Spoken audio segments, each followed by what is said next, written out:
Hey everybody, your pal Donnie Dow here. Today I am on Evansville's east side in the Washington Terrace neighborhood.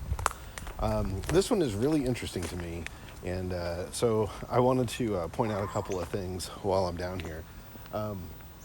So this was developed, the whole story actually started in 1909, but it was recorded in 1911, and that's when the development actually began. There was a company called Progressive Realty Company, and a gentleman named Frederick Higston purchased 70 acres here for $20,000 and began developing this. And he was so sure of himself that he sold the individual lots for $500 a piece.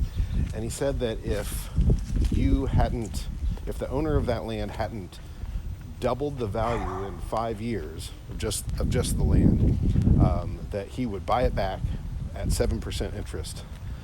So I thought that was really interesting. I don't know how much of that was a gimmick and how much of that was his assuredness, his confidence.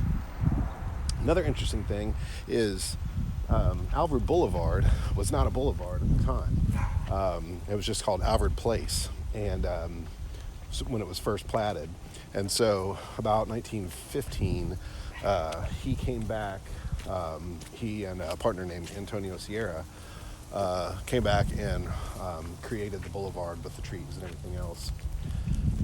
So they built 7 spec homes, and things were going along just fine until World War I caused a lot of building materials to be scarce. So it was kind of put on hold for a little while, but once World War I ended and people could get back to work, they certainly did, and they continued here until the crash. So another interesting thing is Meade Avenue at the time was just called Belle Street, and that was the city transit line. So they also had extended, right about the same time, they had extended that here. So that made it a lot more attractive for people. This was considered the suburbs because it was so far outside of town. And I just find that really interesting. We're only, 6, 8, maybe 10 blocks from 41, east of 41. So I think that's really neat that this was just farmland and considered the suburbs, etc. It's the old urban sprawl that you hear about sometimes. Now here's something that's really, really interesting to me. We're cruising along here and you're seeing these homes, a lot of which were actually built in the 30s. And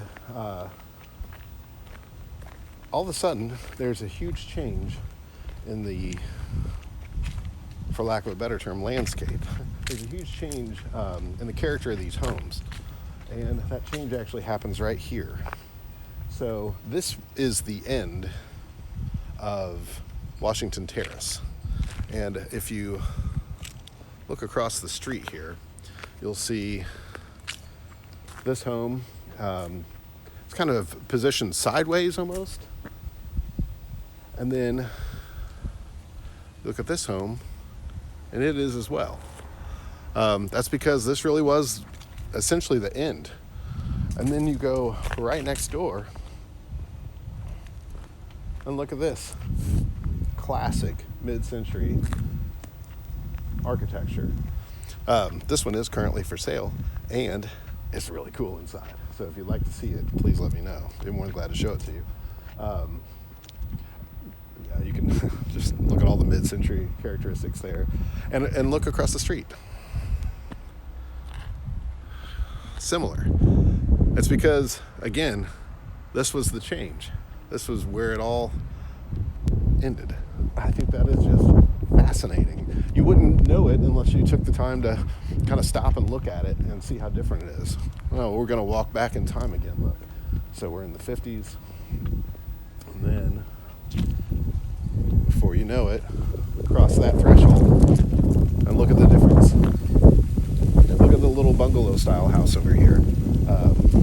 Sort of bungalow style. I guess it doesn't have the porch that you would normally associate with that. Almost more of a national style. But at any rate, you can tell a huge difference, and I just think that's really cool. That's it for today, everybody. It's cold, and it's gonna be cold for a while, and that's all right. We're still selling houses in the cold and snow. So if you or anyone you know are interested in buying or selling real estate in southern Indiana, please have them contact me. I think that they'll discover that once they deal with Donnie, they'll discover the difference is Donnie. Thanks.